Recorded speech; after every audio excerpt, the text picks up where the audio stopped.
Hey guys, before we start, a quick shout out to Alpha Dog Nutrition for sponsoring this podcast. Alpha Dog products are now available at dusupply.com, and you can use code ALPHADOG15 at checkout for 15% off and a credit for free shipping to try it yourself. Now let's get you to your podcast.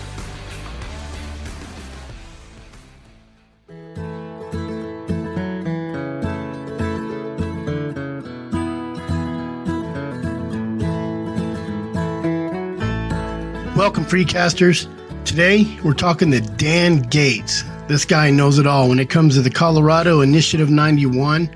I believe he's with the CWRM, I don't know, something over there in Colorado. He'll explain it here. He has lots of information, and for you people who hound hunt, this is the podcast to listen to because you need to pay attention to what Dan Gates has to say. He's going to go over it all. SaveTheHuntColorado.com. Go make a donation. Help these guys out. Turn that volume up and let's take a listen.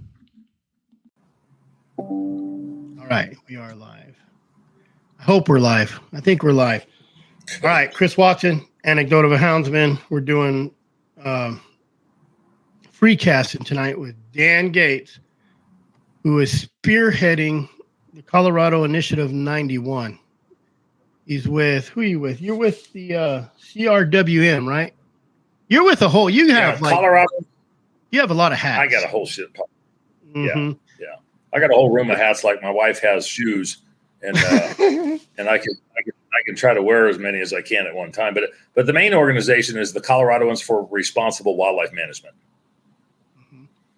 And I'm going to get a lot of crap tonight because I put a good shirt on. I brushed my beard and my hair tonight, and usually I don't. So. But we're going to talk about you're going to talk about Initiative 91 because I don't think a lot of people know about it. I just found out about it because I was listening, I believe, to Bear Grease with Clay Newcomb. And I think you were you on the render with him?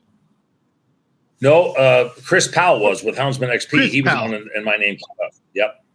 Chris Powell's the one that brought you up. I listen to so many podcasts, it's hard for me to keep up. But Initiative 91 in Colorado. Basically, they did that in Arizona back a couple years ago, 2017, where they tried it. They did the same thing. They put the ocelot, they put the jaguar, they put the Canada lynx on it. They put the mountain lion and bobcat, obviously. And it's the same thing as they're doing in Colorado. They couldn't do it in Arizona. I think we beat them. We pushed them aside a little bit. We'll never beat them. They'll just keep coming back. Yeah, I think you pushed them aside because you helped stop them from gathering signatures. That a big part of it. Understanding. Yeah, we had one guy out there that was really, I don't remember his name, the big name, but he was out there and he would go to every signing, and I think he was passing out pamphlets that looked like their pamphlets but told the truth.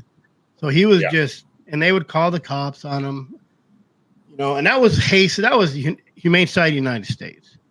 Mm-hmm. But why don't you tell us who you are and what you're doing, and then we'll just go from there. That's why I call it free casting. Okay. Well, and I appreciate the opportunity, Chris. I'm a lifelong sportsman, and I trap and I hunt and I fish, and I don't designate myself as a trapper or a bow hunter or a turkey hunter or a waterfowl hunter. I'm a sportsman, and I do all of that stuff. And I think that if we could get in our heads that we're sportsmen first, just like what I believe we're Americans first, and then whatever ethnic background we would have that falls underneath of that. But we have to have a sportsman flag. We have to have something.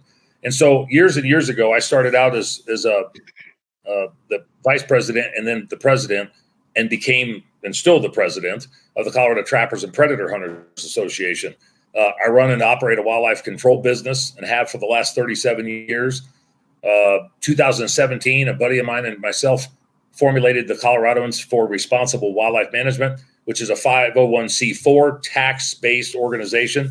It's a nonprofit, but the contributions made to us are not tax deductible because we provide advocacy and education, and we're not just boots on the ground conservation type work.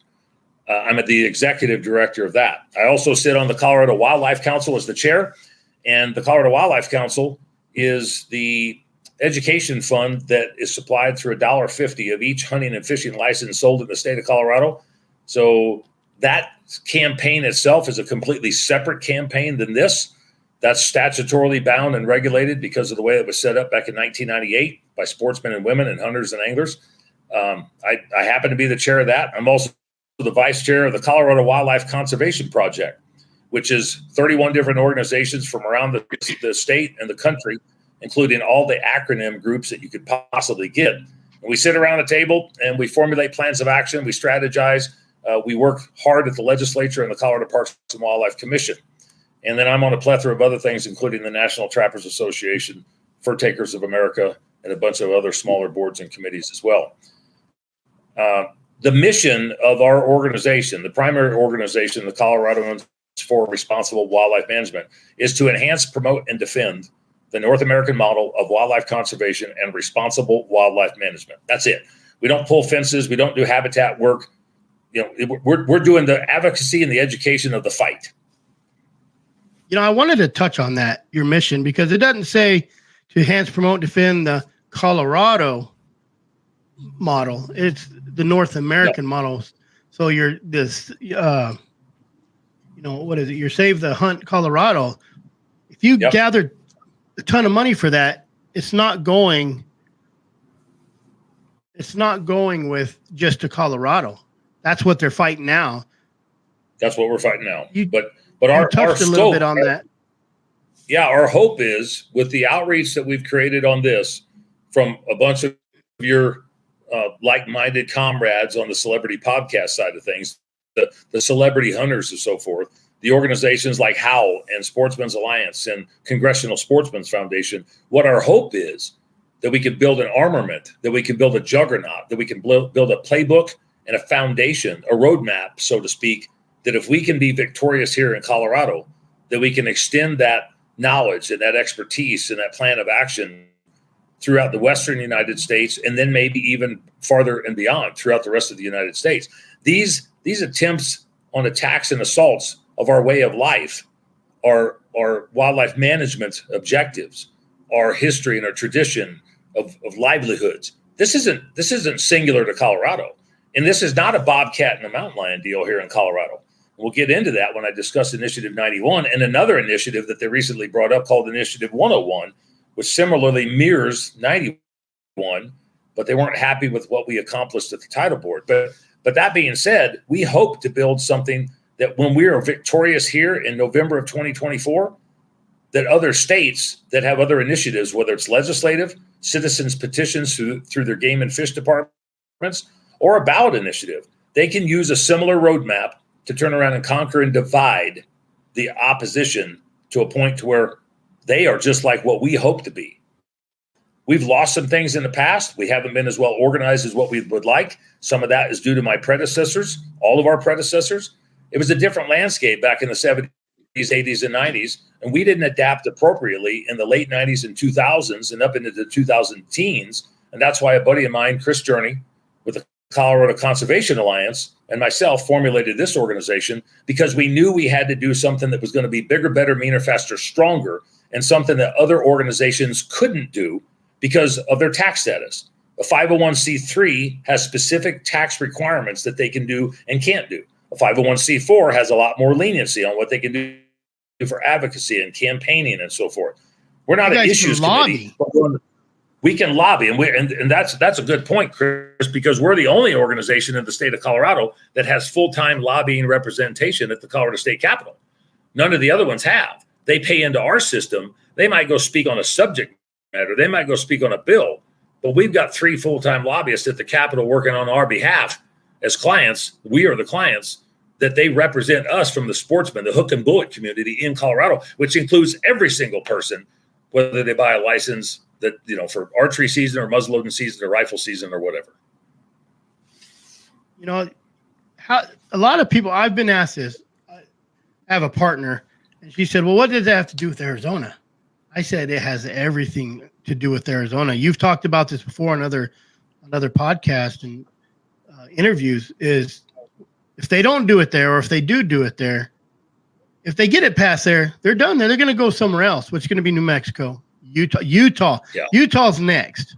Utah's next because of their, I don't know why they did it, their little freelance, kill every line you can catch deal. But how does that affect people? That's what people ask. Well, what does Colorado have to do with us? How do you explain to them? I can tell you so the way the political structure has been here in Colorado for the last 23 years it's a playbook and roadmap of what we would consider the opposition. It's a non-use, it's a non-cruel, non-humane, non-consumptive use coalition of like-minded groups and individuals from all over the country with a lot of flipping money. And their ideology is to keep us off the landscape, keep us from being able to recreate and harvest or chase and pursue game. And it even goes into the agriculture industry. And if you look at the connection and the crossroads between those two things, they want the ag guy off the landscape. They want us off the landscape. They don't want us to use hounds, but they don't want us to use electronic calls. They don't want us to use archery equipment. GPS. They don't want us to turn around. Yeah, it doesn't matter what it is. And so how we are doing things in Colorado, we have fought formidably for the last 10 years to keep the wolves at bay. No pun intended. We're having wolves being dropped on the ground unless this lawsuit turns around and keeps them out. But we have done everything within our power. But the political demographics have changed so substantially.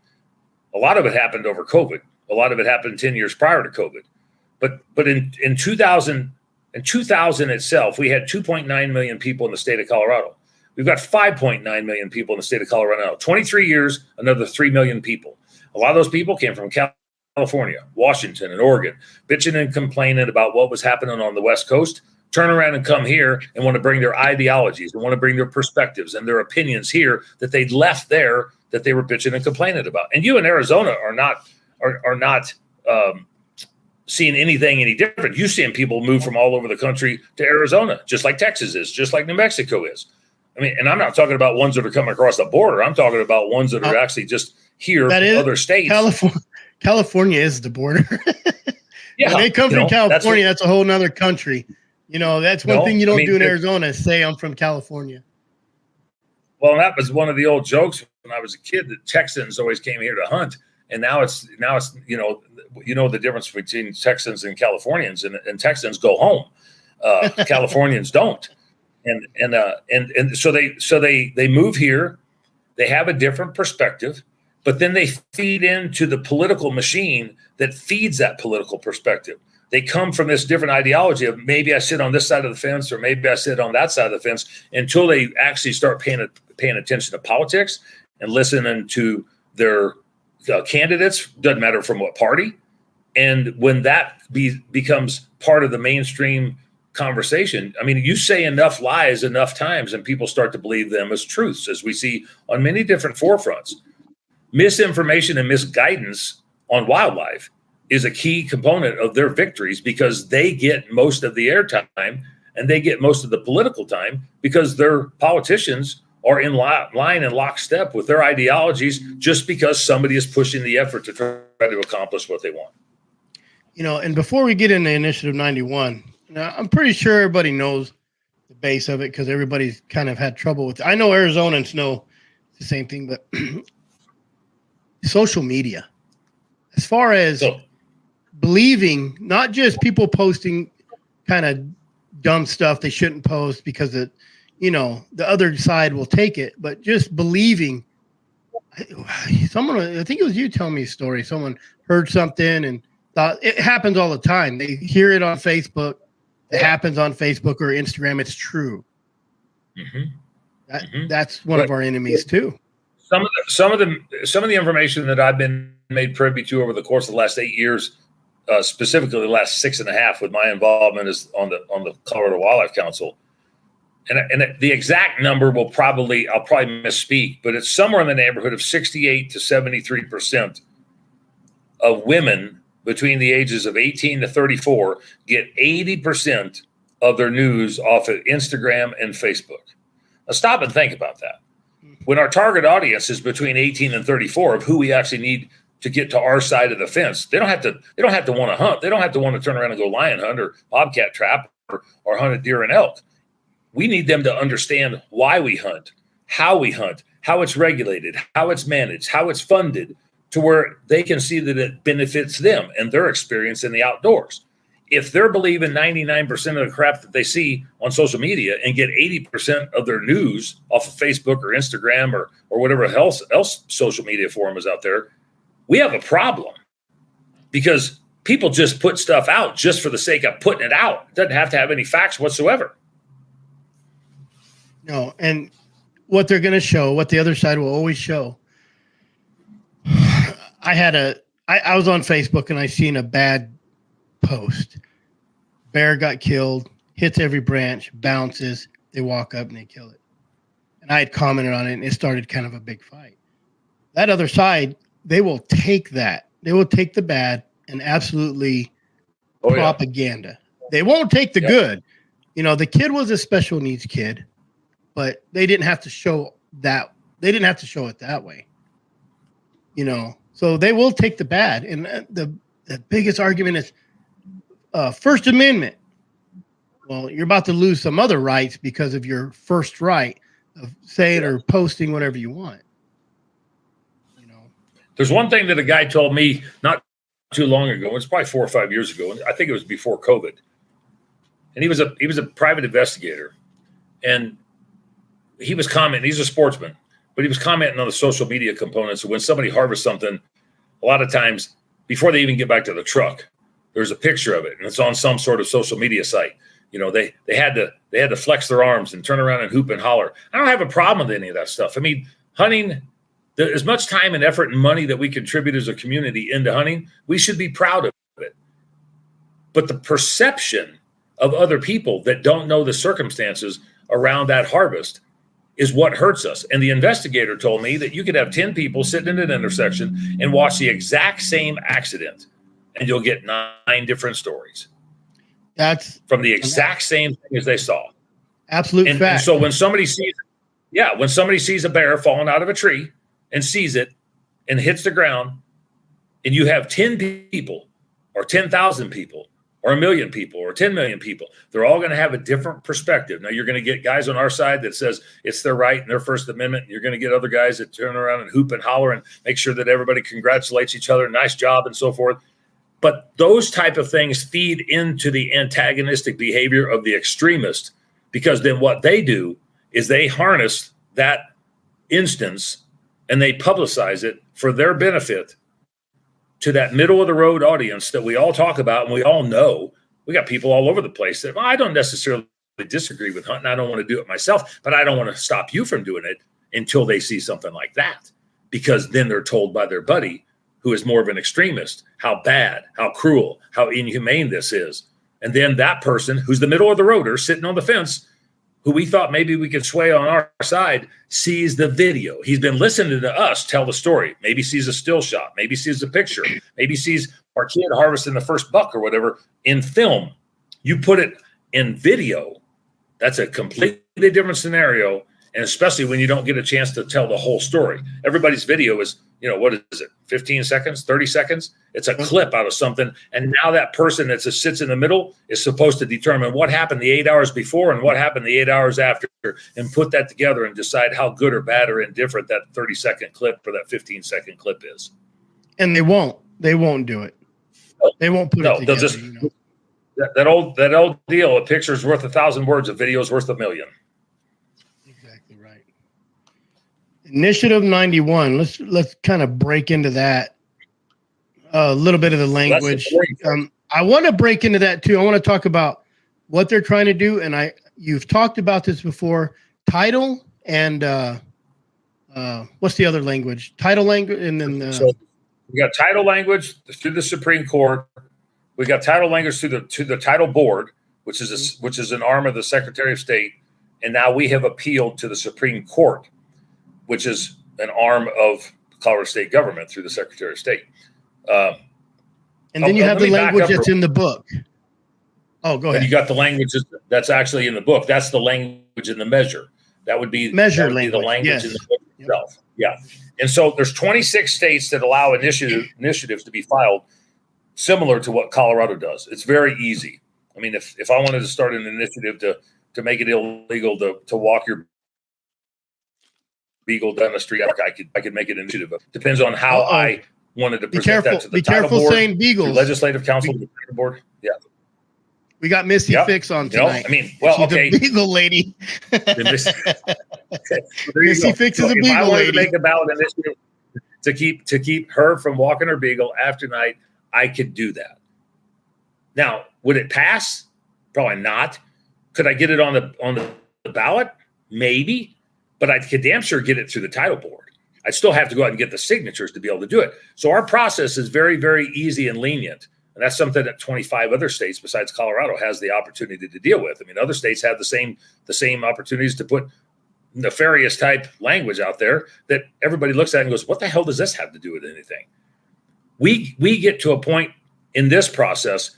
How we got to this process is back in 2019, these same individuals, not Cats Aren't Trophies, but other individuals associated with this Cats Aren't Trophies organization, came to the Colorado Parks and Wildlife Commission and filed a citizens petition to ban the harvest of bobcats. We unanimously defeated that in 2019. Now, that's with this governor's commission appointments. And this governor is not a favorable governor, and nor is his husband, both of which are animal rights extremists. The husband more than the governor, but both animal rights extremists. Did you say his husband? His husband. Okay, yes. I was just making sure I caught that. Yeah, his husband. So, and the governor himself, at one time, was a member of Congress, represented the state of Colorado, and was from my understanding, one of the most wealthy congressmen in the country. He got done with that, and he came here, ran for governor. Lo and behold, he ends up to be governor. But he brings with him some ideologies of other individuals and entities and organizations about agriculture, about wildlife management, and the plan of action started in place prior to him becoming governor here. But I digress. I'm going backwards to get to the story where we're at now. They didn't like the answer that they got from the Parks and Wildlife Commission, which was appointed by this governor. So they came back again in 2020 during COVID, and we defeated them again unanimously with the governor's commission appointments. They came back again at the same level in 2021, and they decided to pull the initiative because things were looking unfavorable, and they didn't want a 3 strikes and you're out type deal. So they pulled the initiative. So we're considering that to be a victory because they went through all the proper processes and procedures. Right before the meeting was to be held, a week before the meeting was to be held, they pulled the initiative. So we knew that we'd kick their asses 3 times in a row. Then in November of 21, we heard that there was something rumbling in the jungle as far as the legislature was concerned. And lo and behold, the first day of the session in 2022, they brought Senate Bill 31, which would have banned the harvest of mountain lions, bobcats, and lynx. And they put it through the Colorado State Legislature. Is this the harvest altogether, not just with hounds? Or that was everything. That was just the complete hunting ban. Take it away, no matter what. We had 17 days to prepare for that. Normally, during the legislative session, you got a hell of a lot more time than that. But they dropped it on the first day, and it was actually to be run through the Senate Agriculture Committee on February 3rd. And we rallied the troops, and we turned around and did our battle cries, and we got everybody together. We put 350 people at the Colorado State Capitol, and through the Colorado Senate Ag Committee, which we were told that we would lose 4-1, just because all the lobbyists had already counted the votes. We won 4-1, and we sent them back packing. Now you fast forward to September 22nd of 2023, with more commissioners to their favor on the Parks and Wildlife Commission. But they didn't go that route. They decided to turn around a ballot initiative to where if they could get through the legal steps and the processes and procedures to be able to have the voters of Colorado vote on lion, bobcat, and lynx harvest, which lynx is the red herring because lynx are federally and state protected anyway. So there is no harvest of lynx anyway. And why? And so they real quick to explain why they put that in there. There's a reason for that. They put it in there because they said on the hot mic during the rehearing through the title board, when asked that question, why did you put lynx on there? They said, because if it ever gets delisted, we never want them to be harvested, period. Now, we all know from a science-based wildlife management perspective that if they're delisted, that means that they're recovering, but they don't want any harvest, period, of anything. So as they went through those processes, through the Legislative Council, through the first title board hearing, through the Secretary of State's office, we had the chance to appeal during the rehearing. And I believe the rehearing was on November 8th. On that, we argued our side, gave our briefs. I didn't do it myself. We hired some really high-end attorneys along with our strategy firm that we hired. With big words. With big words and which drains pocketbooks really, really fast. I'll tell you that. Yeah, and to the tune of which we have already invested about $160,000 in the last 7 weeks on those two processes to be able to get us to the level where we're at. Well, the main reason that we did all that, Chris, is because the way that the initiative was written, it was ban on trophy hunting. And we knew that trophy hunting was a cliche type phrase that would resonate with the general public, because who wants anybody to turn around and take trophy animals? Well, you've went through, and I'm glad you brought the trophy up, because there's no classification for a trophy. Am I correct? You guys kind of busted them out on this. Yeah, there's no classification in statute under trophy, and to the best of our knowledge, there's not any definition of trophy hunting in North America. And I've heard you guys explain it really well when you said when a 10-year-old shoots his first rabbit, that's his trophy. So does that count? Well, when you shoot the first deer, that's a trophy. That's the way that they've coined it is anything that could be considered a trophy. Well, we knew that trophy to the general public was not the message that needed to go through. So we argued about trophy. We argued about single subject on the title. We argued about a bunch of misnomers that were in the measure. And the title board agreed with us that trophy needed to be stricken or redacted from the title. Now, keep in mind, for people that don't understand, because I damn sure didn't until we started playing with this process, all the title board can do is address the title, hence called the title board. Whatever is in the measure, they can't deal with, or they can't provide an objection to, unless that substantiates some sort of a single subject clause where you can only have one title. You can have only one issue on one title on one ballot. So if it has to do with 3 or 4 different things, the title board could say, this is not single subject. We're going to kick this back. You need to define it down. You need to narrow it, the scope of the title. Well, the measure itself can be as convoluted as what one wants. And even in the measure, it specifically still defines trophy hunting. But to us, we still consider that to be somewhat of a victory, because I think the figures are pretty close that 85% of the general public, the voting public, won't read that blue book that comes out during your ballot. They'll read the ballot title and they'll say, do I want this to happen or do I not want this to happen? But they don't go into the 9-page dissertation and the fiscal notes about what encompasses whether trophy hunting should be banned or not. It's no different than Facebook or Instagram, where if you have a good thumbnail and or a good title, they're going to click on it. So when you have a title that says save the animals for conservation, heck, who's not going to vote for that? Yeah, exactly. But if you say ban trophy hunting, well, who's going to not vote for that? And so that was a key component of our argument. The kicker is, and we've got this in writing in their appeal and their briefs to the Supreme Court. And in that context of what is actually the intended definition of trophy hunting in the measure, not in the title, in the measure, it specifically says trophy hunting is defined as intentionally killing, pursuing, wounding, or entrapping a mountain lion, bobcat, or lynx. Well, I don't know how you figure it, but intentionally pursuing and killing is hunting.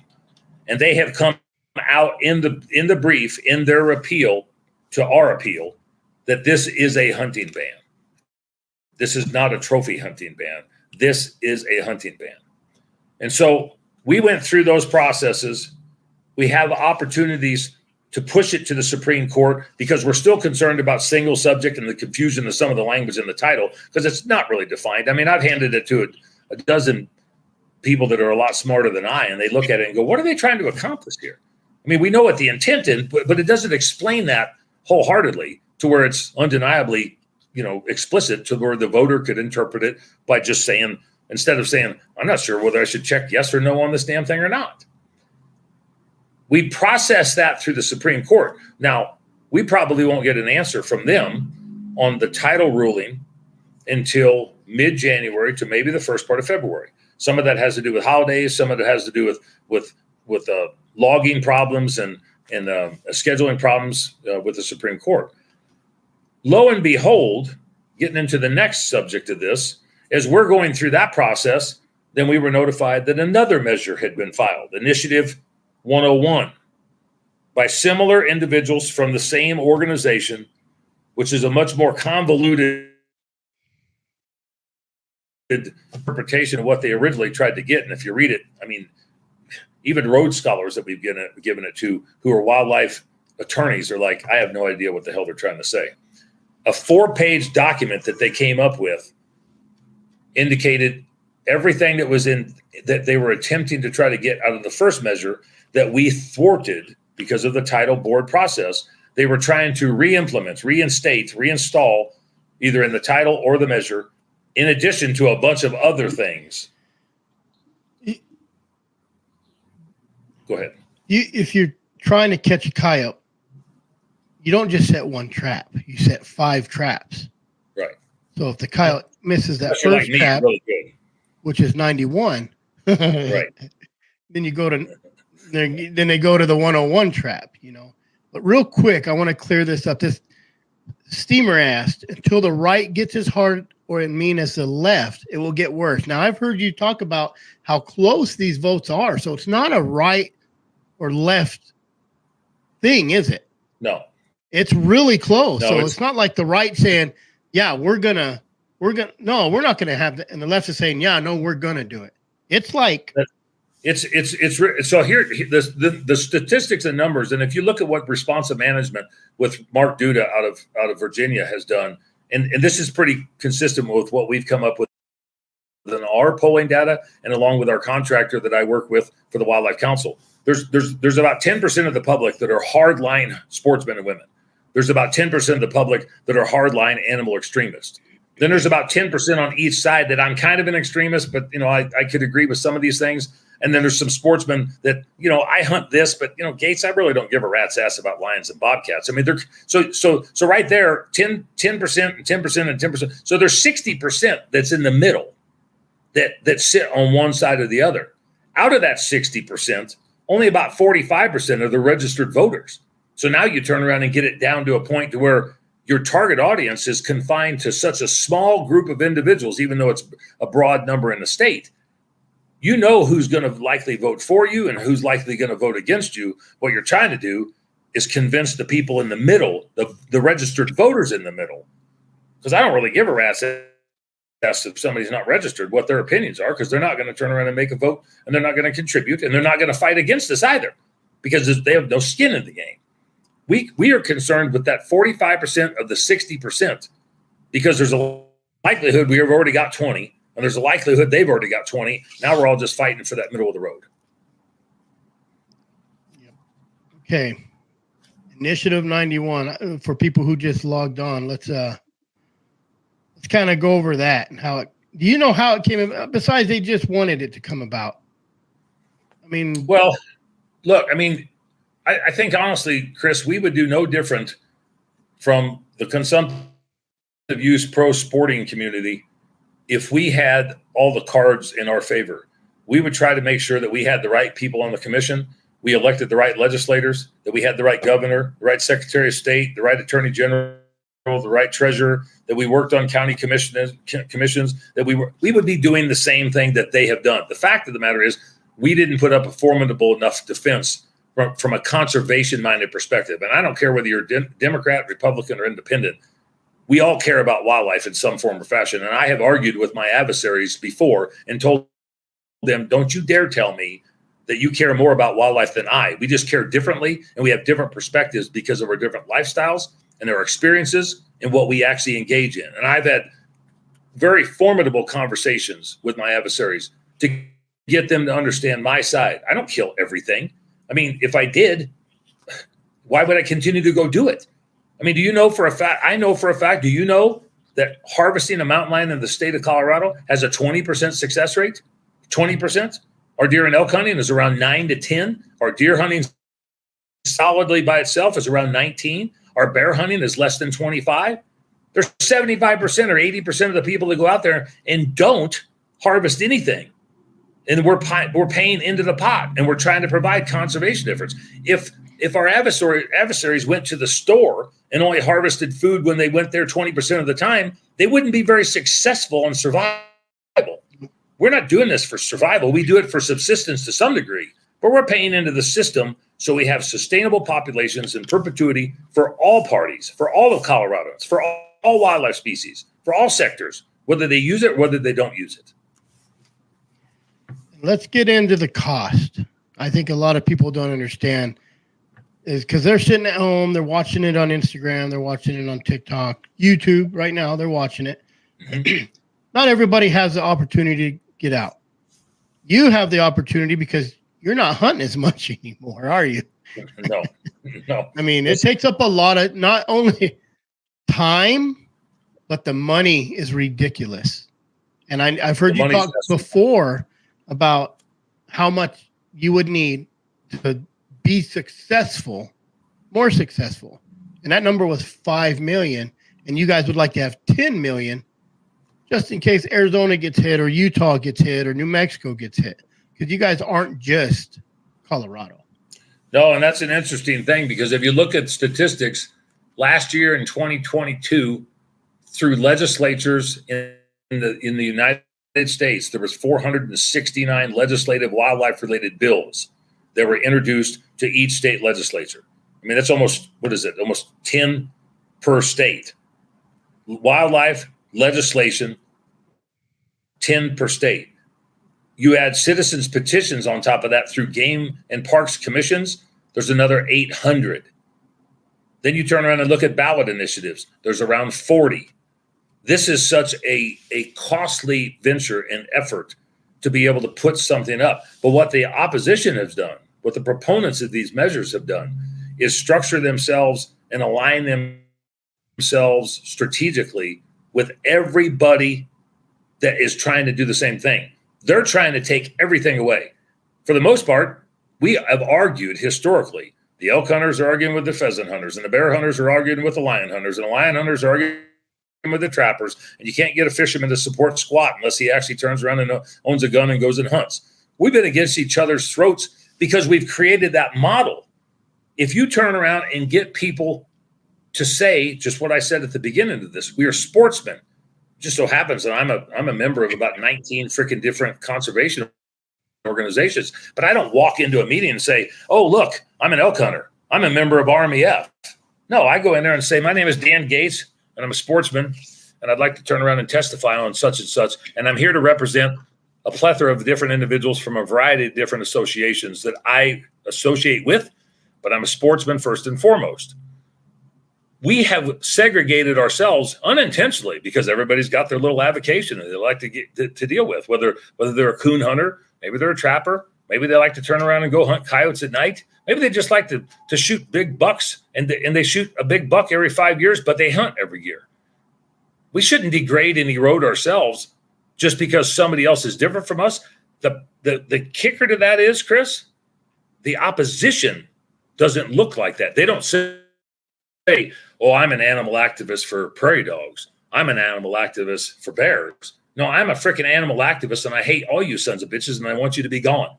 Period. Their goal is to take every single one of us on the landscape and do it succinctly, however they can possibly accomplish that, incrementally, systematically, one step at a time, and they start with the low-hanging fruit, bobcats and mountain lions, bears, predators, and however the hell else they can incorporate anything else into that. But the low-hanging fruit is first. It's the most expensive because that's the first chink in the armor. And after that, it's easier than hell for them to accomplish what they want. Death by 1,000 cuts. Yep. And so what are you guys doing? Do you like to work to get how can you get all the organizations together? What are you guys doing on that? You've mentioned quite a few, and a lot of you guys are working together already. A lot of us are working together. Yeah. And that was the thing, being proactive, making sure that we formulated these groups, these causes, have transparency and accountability before we needed to. Most of our causes that we see, mostly in the Western United States, and because I'm on the board on the boards of the FTA and the NTA, I see some of what's going on from the trapping and the predator hunting side on the eastern side of the country. But we formulated stuff proactively, knowing full well that the dragon was at the door, and either we were going to build a big enough door he could blow through, or we were going to turn around and create a big enough house he didn't want to approach the dragon, or he didn't want to approach the house because of the size of the dragon. Look, I don't have a lot in common with a lot of the people that we associate with, because they don't trap, they don't predator hunt. I do all of their stuff. They don't do everything that I do. But they appreciate what we're trying to accomplish and what we've been able to deal with over the course of the last 6 or 7 years. But we did it proactively. We didn't wait to say, oh, look, we got a ballot initiative. Oh, look, we got a legislative bill. You want to get together and go down to the Capitol? No, through this Colorado Wildlife Conservation Project that we formulated on the eve of Senate Bill 31 I mentioned, we came together. We've got 31 different organizations, 31 different members, 29 different organizations. We have multiple committees. We meet weekly. We have interactions with the legislature and the commission. We formulate our plans of actions and strategies. And I'm talking groups that most of the people on this call would never think about associating with. Theodore Roosevelt Conservation Partnership, Backcountry Hunters and Anglers, Congressional Sportsmen's Foundation, National Wild Turkey Federation, Muley Fanatics, Mule Deer Foundation, Ducks Unlimited. You look at the groups that we've associated ourselves with, we might have differences, but we don't have differences when we go to the Capitol. We don't have differences when we're dealing at the ballot. We don't have differences when we go to the commission, because we strategize. We know the players. We put a plan of action in place. We know who's going to talk, what they're going to say, what logos are going to be utilized, and how we're going to be able to turn around and formulate that plan to where when we walk in there, they know that they are with us and we are with them. And while we might disagree on some things, when it comes to this, they're going to play hell, turn around and get in our arms to not lock. We don't do that proactively enough throughout the country. And if we did, we would be an undeniable force. And that's what we're hoping to be able to launch after this victory, to make sure that everybody else has that playbook, foundation, and roadmap to do the same thing. Well, baseball team don't practice all year by themselves individually and then show up on the field and try to play together. No, that's a good analogy. And I like using sports analogies a lot, because just because you have a logo, you might have the team, but if the team players don't know what position to play, and they don't know what the managerial calls are, and you don't know what your strategy is, you're just willy-nilly out there turning around and trying to get your point across. And as I've said many times during the initial parts of this process, do you want to get your point across, or do you want to win? And I think that we've decided here in Colorado we want to win. And Missy said, was Colorado picked as a test or practice, see what it will take via verbiage, then go after the other states? But I think they've done that already in Arizona. They tried it in Arizona. The difference is they used hounds. They tried to get rid of hound hunting for those animals that they're trying to get rid of all hunting, which I think Arizona is probably a bigger hound state than Colorado. Overall, probably. For lions and bear, because it's over the counter. Yeah. It's almost all year. You know what I mean? We can hunt bears from August all the way to December almost. You know, there's a couple months in there. We can hunt lions minus 2 months out of the year, 3 months out of the year. Bobcats the same. So, and it's over the counter. You know, that's why I think they're going to go after Utah after you guys, whether they win or lose. I honestly believe Utah is on the chopping block, Chris. But I think New Mexico is probably more vulnerable because of the political structure that they have and what they've already accomplished there and what they're trying to accomplish there, because the legislature has done some things that the Utah legislature would not allow. Now, I'm not saying they wouldn't go ballot initiative in Utah. But if they conquer and divide us here, they will have an additional roadmap, a feather in their cap, so to speak, to be able to turn around and go to Utah and not even have to worry about the legislature. They'll just go run a ballot measure. Yep. And they don't care if they get rid of mouse traps, where you can't kill a mouse with a mouse trap. That is a win for them. Yep. It is a win. They will throw $1 million party for it.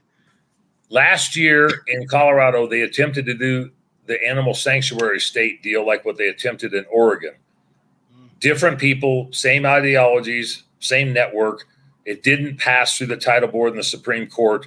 Luckily, the agriculture community came out in full force, but it would have essentially made Colorado a sanctuary state to the point to where the ag industry would have been defunct and the hunting industry or the conservation industry would have been completely upended and out of business. And this management system would have been a tax-based driven system that they were fully prepared to turn around and fund by taking you and I and everybody else out of the equation at the same time that they were bringing wolves in and getting rid of all the other components of science-based wildlife management.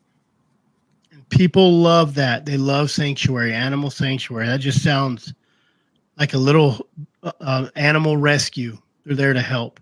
And they'll vote for that because it sounds really good. Yep. It's a good title. Yep. There's something tonight at 7:00 Colorado time, and Cats Aren't Trophies are doing a webinar. And if anybody after this podcast wants to get on, they can get on there and register for that. It's open to the general public, but you can find that stuff out either on their website or on their Facebook page. I'm not just trying to publicize. It's Cats Aren't Trophies at 7:00 this evening. And it's a webinar on how they're going to take this to the court and put us on the map. Cats Aren't Trophies? Yep. Is there a website to that? Like, they've got a website for that, and then they've got a Facebook page as well. Wayne Pacelli with the former CEO of HSUS. I know him. Yeah, well, he's in charge of this whole deal, and now he's running an animal welfare action institute along with Samantha Bruger and then Carol Baskins. Samantha. Yeah, I met her. Yeah. Carol Baskins with Tiger King is part of this whole process. Yeah. So we are dealing with the cream of the crop when it comes to our adversaries. I will tell you that. So Cats Aren't Trophies. Look them up. Facebook, on the internet. Google them. They're having a webinar. And Wayne got in a little bit of trouble back in the day, and that's why he had to step down. Yeah. His perspective of they've always said that animals are like people and animals take precedent over people. Well, that was obvious on his actions, the way he treated other people. Or he wouldn't have stepped down. He'd been in the same position. How do we donate? Two things. And I can And where does the money go? Well, right now, everything will go to CRWM. And you can donate through our website, which is at SaveTheHuntsColorado.com. SaveTheHuntColorado.com. I see you have it on the screen. We've also got a GoFundMe page. Now, let me explain something here. Because we are an advocacy education organization, as I mentioned earlier in the broadcast, that we're a 501c4. So your contributions are not tax deductible. This is a political campaign. We are not like the Rocky Mountain Elk Foundation or the National Wild Turkey Federation. Those are C3s. But the kicker is they can only donate 10% of their total gross expenditures to campaign-type advocacy plans or actions like what we're doing.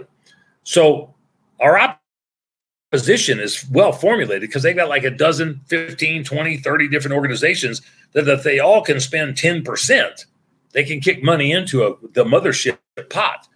Our groups are doing so much of the yeoman's work on the landscape, and historically they haven't had funds that they could turn around and generate and expend toward campaign type stuff. Look, when our organizations were created 30, 40, 50 years ago, they were done for what we all stood for, conservation. But we don't do banquets. We don't do fundraisers. We don't do membership. You don't get a free knife. There's no magazine with us. You donate money here, and it goes straight to our efforts on this initiative. It goes to a pair of boots that you're putting on the ground. Sorry? The boots on the ground. That's exactly what it is. And it also covers the backside of this on the legislative side and the commission side to help us not get flanked from these oppositions, because they could turn around and give us 3 or 4 more ballot initiatives before March 22nd when the deadline is. And we would have to deal with those in the same manner that we dealt with the first one and the second one. All that being said, once we formulate an issues committee, which would then be just for that specific cause, now you look into auditing issues, and you look at independent expenditure issues, and you look at board and directors issues that are completely separate from what we've created, because we do education and advocacy. That issues committee is a campaign-driven deal specific to that. Now, we accumulate contributed and donor money now. 95% of that money is going to end up going to the issues committee anyway. But we can't kick it there yet because we don't have a title. We don't have a title number, and they haven't started out going out and gathering signatures. If we formulated this and then they went out and threw another title at us, we would have to change our whole scope of things and change the title of our organization and figure out how we're going to turn around and formulate our plan of action. So this is a wait and see cat and mouse approach right now, because they're still in the legal process. We're still in the legal process, and we're fighting to the point to where we know they're going to come out with something. We're just trying to draw it out to where we make sure that we come out as best as what we possibly can, and that we have left no stone unturned in the process. Why is it so hard? Instead of a defense, we do an offense. Why is it that hard to, come up with something that we think they're going to do? Everybody talks about making the state in charge of their own, get it out of ballot initiative. There's a way to get it out of where it don't go to ballot initiative, where the state is in charge of it. That in our state anyway, in some other states, then that takes the right legislators to be able to push those pieces of legislation through.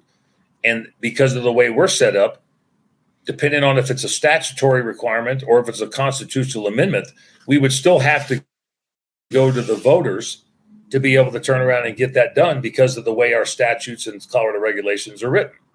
Interesting enough, even if we have enough legislators, which at this point we're so outnumbered, I say outnumbered, we are down 49-16 in the House and 23-12 in the Senate, Democrats versus Republicans. Even if we got a referred measure to allow us to turn and run a right to hunt and fish or a right to wild harvest or to change the makeup of a ballot initiative, we would have to go through that process, and then we would have to have the governor sign off on it. We don't have the money to turn around and process that in any way, shape, or form and fight something that is going to be so costly. And because we're so far outnumbered, even if we spend $1 million or $1.5 million, there's a really good chance we would never get it on the ballot because of the makeup of what we are here. That goes back to what other states can do that we didn't do in Colorado 20 and 30 years ago, because we didn't appropriately plan from a sportsman and women community to figure out how we were going to put up that defense that was going to be essentially an offense at the time. And that's another thing we're trying to help other states be able to accomplish. Look, learn from our mistakes in Colorado. We're trying to alter the course of time and history, and we're trying to send back the evil. If we can do that and we can accomplish that, the other states are fully aware of how to conquer the same enemies that they're able to fight. You would think we learned from California in the 70s, and then just not recently when they got rid of bear hunting. That's interesting because I don't know what the draw. I know California is a beautiful state. And there's a lot of good people in California, and they had a lot of resources, and it's but how they got 29 million people and then screwed things up so damn bad, and then the rest of us watched what happened, and we just said, well, that's California, but we weren't smart enough to realize that it was slowly coming across our state borders like locusts on a cornfield. Just because your neighbor had it, you never thought you were going to get it because you did all the proper preparation and stuff. You grew a crop that maybe the bugs weren't coming to until you realized that they ate it all over there, so there was nothing else to eat besides turn around and come to your crop. Yep. We didn't see that from California, Washington, and Oregon. And it does. It bleeds over. It bleeds over, and it just like putting oil in a water bucket. just contaminated. Yeah, and where we're at, my common analogy now is like packing peanuts in a windstorm. You can stand there all day long, and if you get one, it's probably going to end up in your mouth, and that's about the only thing you're going to get. And that's where we're at right now. We're figuring out what we need to do, and then they throw something different at us. We don't have the money or the resources to pursue this, and they throw something different at us. But I can tell you, on this particular initiative, on this particular issue, we have garnered more support, more money, more enthusiasm, more backbone, more influence on this issue in 10 weeks than what our predecessors on the wolf campaign did in 2020 in 19 months. We have done more in 10 weeks than what they had done in 19 months. Now, one thing I want to throw out there is they started off way farther behind than what we are according to the polls. They started out in the high 60s of a approval rating. We believe that we're somewhere in the mid 50s if we can trust that at this point in time. And some of that comes from the backlash and the buyer's remorse on what people did on the wolf deal. They thought it'd be cool to have wolves until they figured out, lo and behold, it's not so cool to have wolves. Matter of fact, just to let you know, today there was another wolf kill in North Park on the Gittleson property. The gentleman lost cattle to start this whole process, and we still only have 3 wolves on the ground, and he ended up losing another heifer today. So you got 3 wolves. We've had multiple interactions. Colorado Parks and Wildlife is in the process of putting wolves on the ground by the end of the year. There's a lawsuit that's been filed day before yesterday by the Colorado Cattlemen's Association and the Gunnison Stock Growers Association. Those things play into what we think that we can conquer on our end, because people maybe are starting to realize that maybe the general voters shouldn't be voting on wildlife stuff. Maybe the general voters should leave it up to the experts, Colorado Parks and Wildlife, and the 350 scientists that work there. That's who they should let manage our wildlife in the state. And you have numbers. You had numbers about how many hunters are in the United States, and if 1 million of them dump $10, that's only a small percentage, right? That'd be less than 10% of the population, 10% of the hunter population. If 1 million sportsmen and women contributed $10 a piece and would be able to figure out a way to put $10 million into this effort, and we only need 3 or 4, and when we defeat this measure, we've built up a plan and a roadmap and a treasure chest that we can turn around and have other states be able to feed off of that continuity and that collaboration. If we come up short and we end up with $1 million or $2 million, if we could turn around and run this plan and we're still victorious, that same plan still needs to be enacted from Washington to California, from Texas to North Dakota. It's just that we're trying to figure out a way to bring some levity, civility, and decorum to the conversation, to where when we finish stuff, we finish what we started, as opposed to sitting there going, well, now we lost that. Now what are we going to do? We don't want to do that. Well, you figured out how to get the insects to quit eating your corn. So when they move to your neighbors, you say, hey, check this insecticide out. I got some poison for them in there. Yeah. Well, and I do a lot of agriculture work just because of my wildlife control business.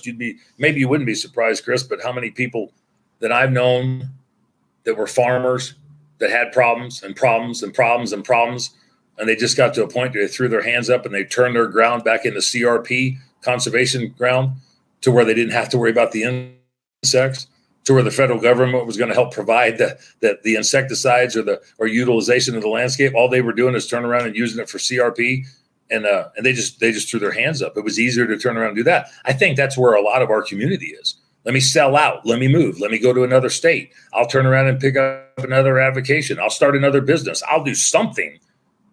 What is CRP? Is that what we really want to do? What is CRP? CRP is the soil. Yeah, the conservation soil projects, to where the government will actually pay a farmer not to farm his ground and put it back into natural habitat. It's pretty bad when you're probably making more money off that than you are actually growing something. Yeah. Oh. And as far as, but it's either do that or sell out and have apartments. That's exactly right. Yeah. And as far as political administrations are concerned, look, not to try to get anybody to go to any specific website or anything, but pay attention to your own damn state. This is not singular to Colorado. This stuff is happening behind the scenes. It's just that maybe you don't know that it's happening in Tennessee, or maybe it's in New Mexico, or maybe it's in Nevada, or maybe it's in North Dakota.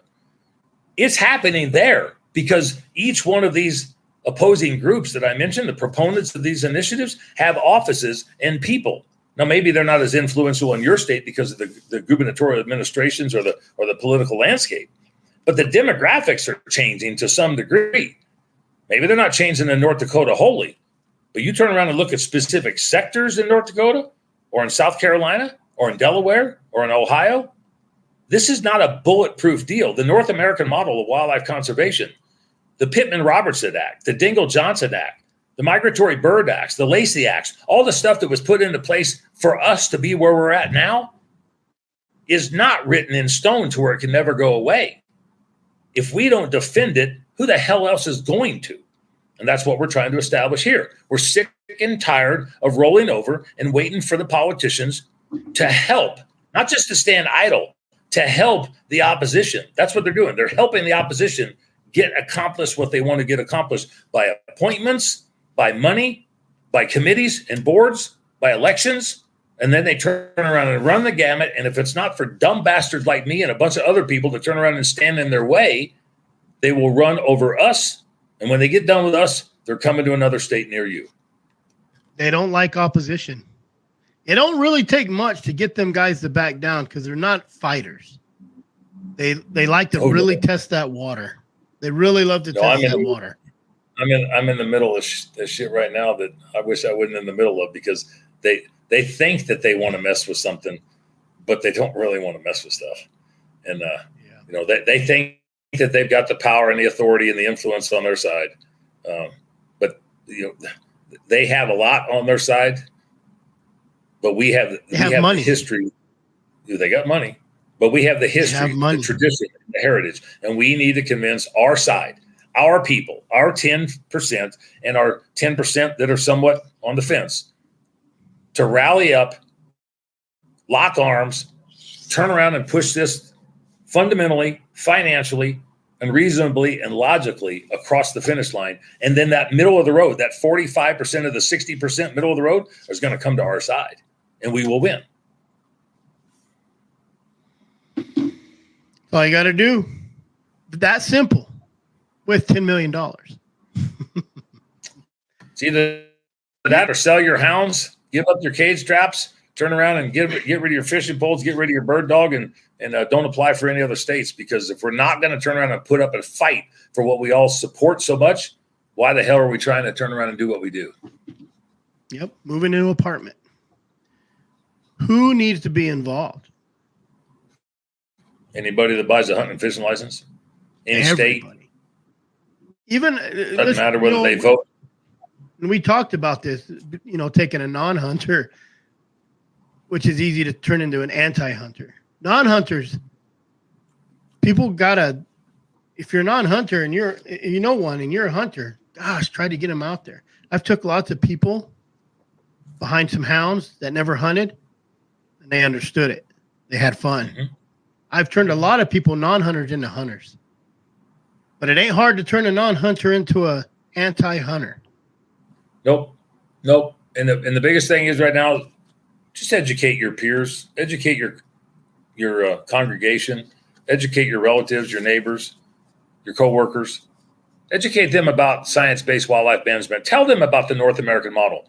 If anybody's listening to this, they might think that I'm, a little bit sold on specific tasks and elements.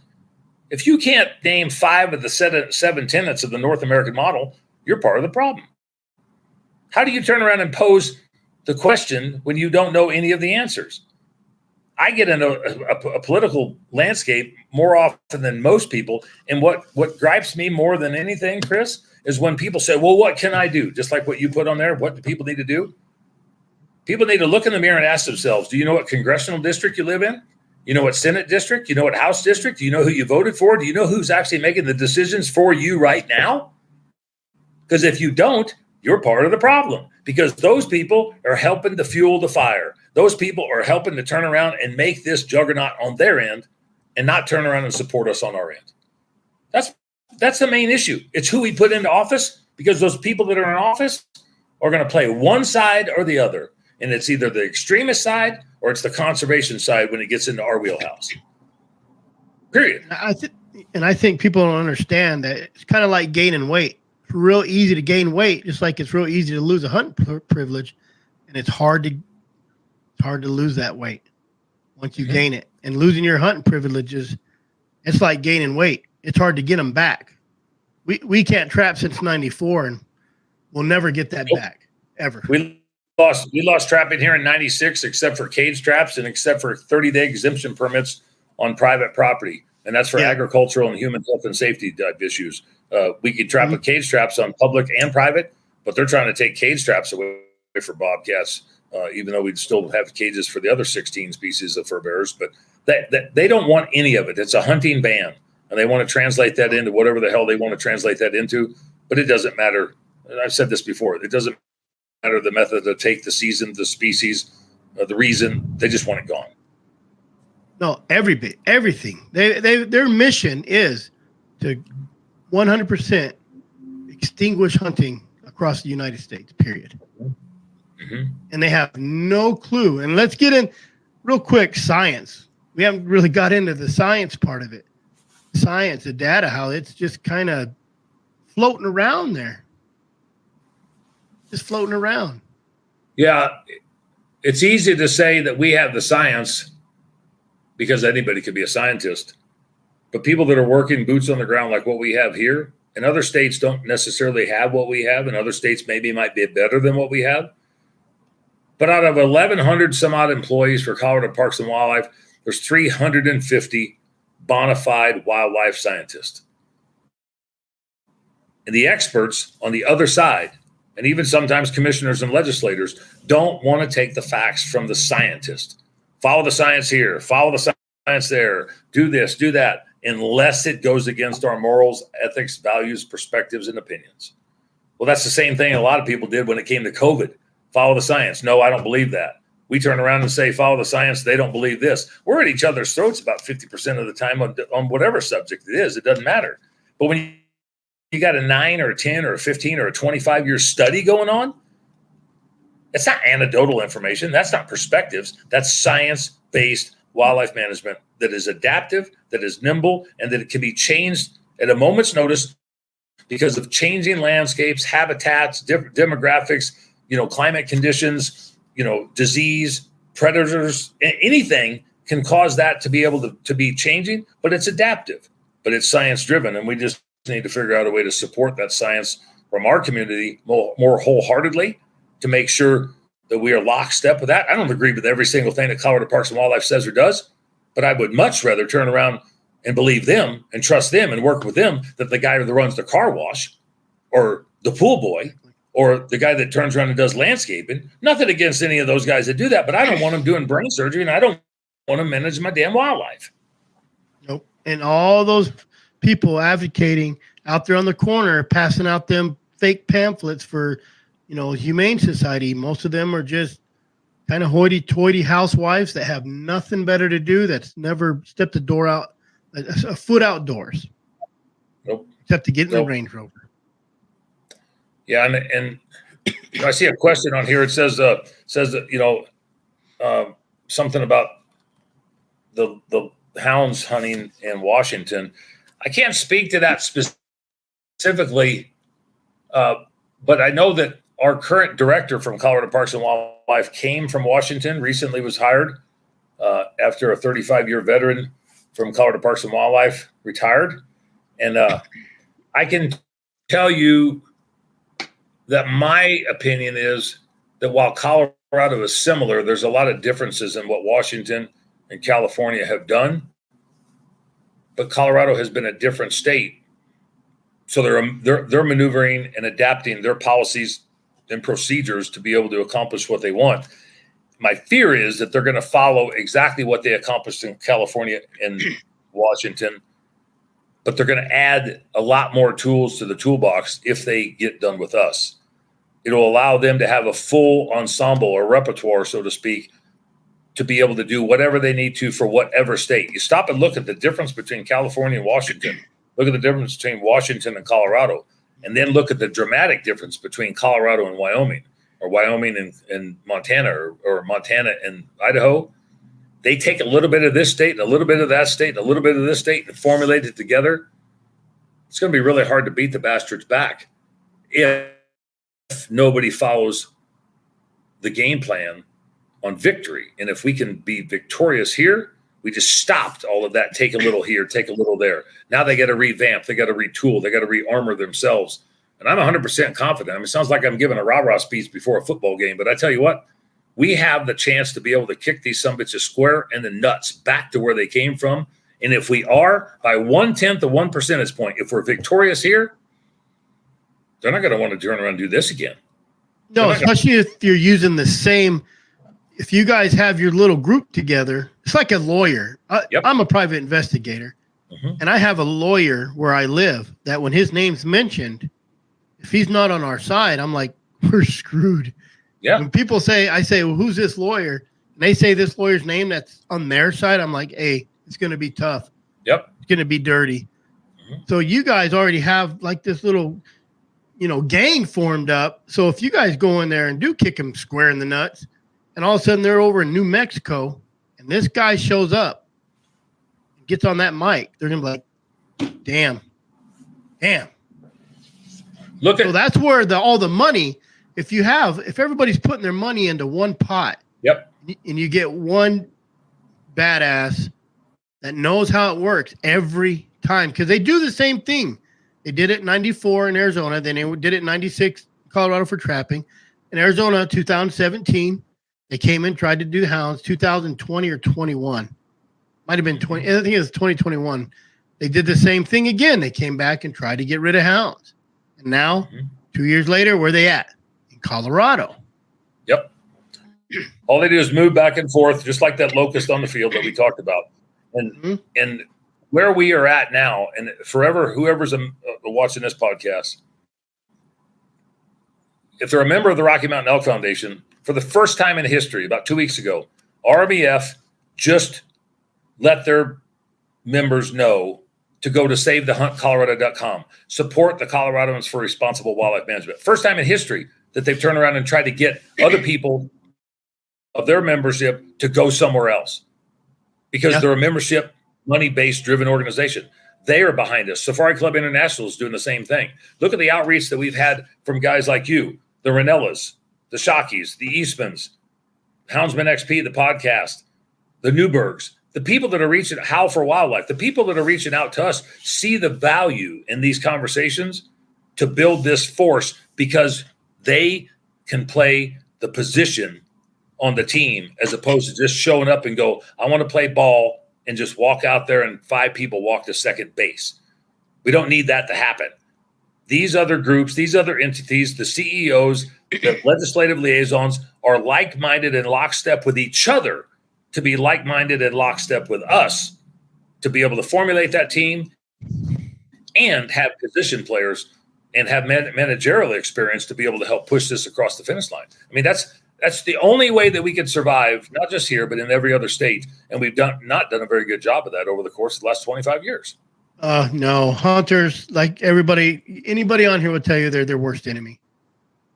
You even got big wigs like Rogan, maybe. Yeah, they're talking about Rogan. I mean, Fox News has reached out. I mean, there's an opportunity here, and it doesn't have squat to do with me. It's about the issue. The big publicity from the other side. You get the Wayne Pacellis, you get HSUS, you get the Animal Welfare Action Institute, you get Carol Baskins, you get Defenders of Wildlife, Cats Aren't Trophies, the Puma Project, Coyote Project, whatever. You put them all together, that's big news. But it's just as big news if we're coming together, because we haven't come together like this before. We've had support in different things in Maine and some in Arizona, and maybe it's happened in gator hunting in Florida, and maybe there's been a bird hunting deal somewhere, but not at the epicenter of what was going to turn around and start a launching pad for the opposition. They were taking bites of the apple at different places. This deal here, they're going to take the whole freaking truckload of apples. They're trying. We're not going to allow that to happen. No. Everybody needs to come together. Everybody needs to get on Not real fast. Where's my thing go here? I have your website right there. Donate. Donate. Yep. Donate. No matter, even if it's $1, it all goes somewhere. Give us a chance to build up an army that will in turn benefit everybody else when we win. If we lose, which we're not going to, but if we lose and people didn't contribute and they played the armchair quarterback, well, they should have done this and should have done that, just like I said before about knowing your congressional districts and so forth, then you're part of the problem. We need to be united. I want to support the guy who pheasant hunts in Kansas, and I want to support the guy who wants to go hunt armadillos or turn around and run greyhound dogs after coyotes. As long as it's science-based and as long as it's ethical, moral, and we can turn around and justify it, let's turn around and support it. We need to support every single one of our aspects as long as we can turn around and justify the existence of that with the North American model, science-based wildlife management, fair chase, compile all that information together, build our armies up of our organizations, our entities, and our individuals, and make sure that we work with our game departments and our legislatures and our commissions. This is not an insurmountable task, but the way we're allowing it to happen in front of us while not doing anything, then it looks like it becomes insurmountable. Well, like if you're not allowed to do anything, and I think you guys talked about this in another podcast, how much money do you spend on dumb stuff? Yeah. You can't take $10. You can't take $20. Go to Circle K. People who smoke. Yeah. People who drink. You can't put down one beer, throw $10 towards Save the Hunt Colorado. Because it's not just Colorado. That's what I'm really trying to press here is your guys' mission. Your guys' mission is to enhance, promote, and defend the North American model of wildlife conservation and responsible wildlife management. Not Colorado's, not Arizona's. Nope. North American. Why couldn't we, Chris, be victorious here and then you have something, Save the Hunt, Arizona, Save the Hunt, Texas? I'm not trying to franchise this, but this is a tagline that resonates with our community, that if we can turn around and get our guys on the same page, we can have the funds to turn around and talk to that middle of the road crowd, that 60% that we need to talk to. Right now, we can't afford to talk to them in any state. Have Save the Hunt Arkansas, have Save the Hunt Virginia, have our groups turn around and do something internally before we try to go externally. And I know that it's not beatable. They can't beat that. They can't. Well, no. And once you guys beat them, they know they can be beat. So they're gonna tread a lot more lightly when they're coming after. And those guys got like $1.5 million stored away just for lawyer fees. Oh yeah, just for their lawyer fees. It's even more than that on this. I mean, their plan of action is so expensive that when you look at it, you just sit and go, "Damn, how the hell are we going to do that?" Well, you're not going to do it if you sit on your ass, keep asking yourself how the hell you're going to do it. That's the thing. Well, they don't sit on their ass and do it. They go out. They get $1 from everybody in the United States, and they just keep going and going and going. How many times during the holiday season do we see commercials from the ASPCA send $19 a month to save this puppy, to save that cat? And I'm not saying not to do some of that with your local shelters. But when you're talking about national organizations that are trying to undermine every single aspect of human-animal interaction, I don't think that that's right. But there's a hell of a lot of people that support what we do that pay into that $19 a month to help defeat what we do. It's just that they're not savvy about where the money goes and how it actually trickles down to stop things from happening that are positive, like conservation. Well, even the Humane Society of the United States, don't they only donate like 1.5%, if that, to actual? It's so minimal. Very minimal. My local shelter has said repeatedly that's the Humane Society of Canyon City, Fremont County Humane Society, and they don't get their money from the mothership at all. It's just that they're called the Humane Society. I keep saying they should call themselves the Fremont County Animal Shelter, take themselves away from any connection whatsoever. No, I think that kills them a lot, especially in like my community. We have a Humane Society, but we're a hunting community. So when we see any humane society, we're like, yuck. I see Timothy Brink on there. He says, "Save the Hunt USA." Save the Hunt America, or Save the Hunt North America. I mean, anything that we could turn around and do to rally the troops on our side, whether we hog hunt or whether we bass fish or whether we bear hunt. What are they going to do when hunting's gone? They're going to go after the fishing, crawdad, shrimping. It just trickles downhill. Every single bit of it. Every single bit of it. Well, Dan, I really appreciate you. I know you couldn't be on last week because you had a prior engagement with Mr. Ranella. Yeah. Well, I'll tell you what, the remarkable thing about that interaction with Mr. Ranella on Meat Eater, that was a live show that they asked me to be able to participate in. And I'm gracious for the opportunity, but there was 3,000 people. And I just want to give some kudos to this process, because this is something that could happen for anybody. But there's 3,000 people in that room that paid good money to turn around and go listen to Steve Ranella and Giannis Patelis. And I was on there with football great Derek Wolfe. They allowed us to have a booth there to be able to turn around and hand out information specifically about Initiative 91. That grassroots outreach doesn't have to happen with a Ranella or a Shockey or anybody else. It could happen at a church congregation. It could happen at a sportsman's club. It could happen at some sort of a school function. Bring the people on board that want to turn around and listen, whether they pay for that opportunity or not, because we're missing the boat as far as messaging. And I saw what happened before, during, and after that specific event, not only for money, but for recognition and for outreach, and people saying, Gates, what do I got to do? How do I help? Where do I go stand? Where do you want me to go testify? How do I get money? That's how we build a coalition up. It's not one guy. It's one guy maybe talking to a bunch of different guys, but then it's me talking to 3,000, and then that 3,000 talking to 6,000, and then those guys turn around talking to another 3,000. Pretty soon, you got 35,000 people out of one interaction, and they're doing it for the course of the next 11 months. Every single person on this podcast, whether you got 5 or 5,000 or 50,000, if they take part of this message, part of it, and just translated that into what it affects them on their daily life, we cannot be stopped. Period. They cannot beat a mass force. You can't stop the locusts, especially when they're actually against pesticides and herbicides and everything else. So, I mean, they can't get rid of them. Yep.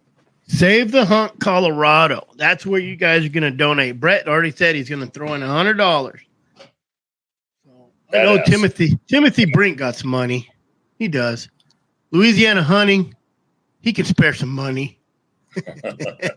Brarley Mason, I know he can. He works. He has a job.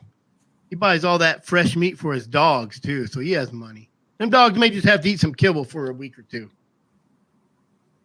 Well, I appreciate you coming on. You're full of knowledge. That's why you're spearheading. You're full of knowledge. I mean, you're just you spreading the word, and it don't take much for any of us.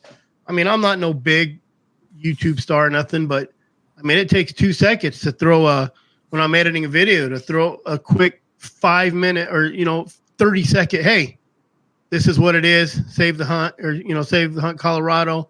Get over there and donate some money. Don't go to McDonald's. Most everybody's obese anyways. Save that. You can't go eat out for less than $15, $20 by yourself. Go home and eat a peanut butter bologna sandwich with pickles or whatever you eat.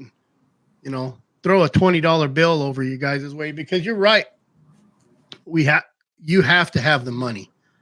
And gotta have the money. You gotta have the money. And I can't. The video.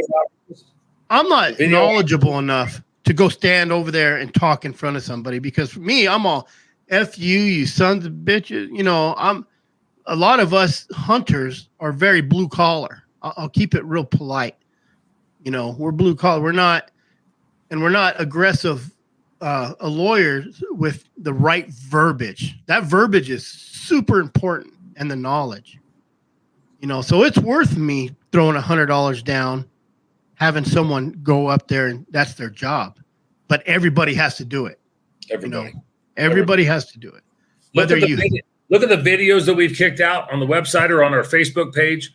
Look at the last one. and it's a call to action. Look at the professionalism that we're bringing to the table for our message, and that's to our group, to our community, to the hunting and angling hook and bullet crowd. We're just trying to get the message out to our guys. If we can do it to our guys first, then we can turn around and take it to that 60%, that middle of the road crowd. We're just trying to turn around and make sure that we are in it at the latter part of the fight, knowing that we have a puncher's chance to knock the crap out of somebody, as opposed to sitting on the sidelines waiting for something to happen. Thanks, Missy. I think everybody appreciates just the knowledge. I mean, man, I'm going to tell you right now, it kind of made me feel little because I don't, you said as far as the North American model, I don't know none of that. My North American model is get away from the game wardens, try to take the road they're not on, I thought that was rule number one. Don't get caught. I mean, it's look, I'm not a religious spiritual individual, but I know the 10 commandments and I know what I should and shouldn't do. But when it comes to something that we're supporting and advocating for, we at least have to know the concept of what those tenets are. And I implore everybody to turn around and research, and they can get that information off of our website, or they can look up the model itself. There's an opportunity there to educate ourselves first, and then turn around and broaden that net and throw it out. And by the time that we're done and over with, I think that we can conquer the world and bring some of this stuff back with a level of civility, decorum, and professionalism. We can set the tone and narrative. Louisiana hunting, Jeremy, he said, I wish Dan lived in Louisiana, but you live in Louisiana and you have $20 and your neighbor or your hunting buddies, just like this, it's like a gossip rumor. You tell one housewife next, that guy tells one or two people, those two people tell one or two people, and it builds. And that's, I think, getting the word out. That's my contribution. I'll throw money at it. Actually, I got on the day, but I was driving and probably shouldn't drive and text. I'm going to donate to it. I'm sure there's going to be a few people on here that jump on and donate to it. I'll donate. No one works harder than me to feed my dog, though. I go to 15 different. I see what he feeds his dog. I want to be his friend just so I can steal a 5-gallon bucket of the T-bones he feeds his dogs. So. Share the videos. If you see the videos on Facebook or YouTube or whatever, share the videos. Help us get the message out. Someone just gave me a super chat. $100 for you and $20 for me. So I'll have to get that. There'll be another $100 donation from me, from old Timothy. Appreciate it very much. One final thing I'll say, and then I got to go, but I'll tell you what. If everybody would give one day per year and $100 per year to a cause besides a membership, I'm not talking about magazines and memberships, one day per year and $100 per year, this would be undeniable. If they can't do $100, give 2 days. Volunteer to go to your capital, to go to your commission, to turn around and engage with legislators, to join the associations that are actually doing that. And build up your local armament, your state armament, to where when the fight comes to your door and they say, we've got this roadmap, they've already got the army in place. They've got the player positions already in place. You have a Facebook page? Yep. It's Coloradoans for Responsible Wildlife Management. Okay. Colorado, same as the, your website. Yep. There we go. Responsible Wildlife Management. The website. That's for your W. Let me see. I got that right here, Missy. Yep. Coloradans for Responsible Wildlife Management. SaveTheHuntColorado.com. I've been saying that all wrong. What have you been saying? It was Coloradians. No, not Coloradians. I thought there was an I in there. No, it's Coloradans. Coloradans. Yeah, Coloradans. Like Arizonians. Arizonians. Hey, I appreciate your time, your knowledge. You're doing a good thing. If I got you $5 a night, I'm happy. But I'm sure these guys will share it on there. Everybody can share it. Go to the Facebook, share the website. Yep. SaveTheHuntColorado.com. go. SaveTheHuntColorado.com, and it goes right to the CRWM website. SaveTheHuntColorado.com. Share it. Yep. Share it. I shared it on my Facebook today. I shared your video with behind the cast. Behind the cast.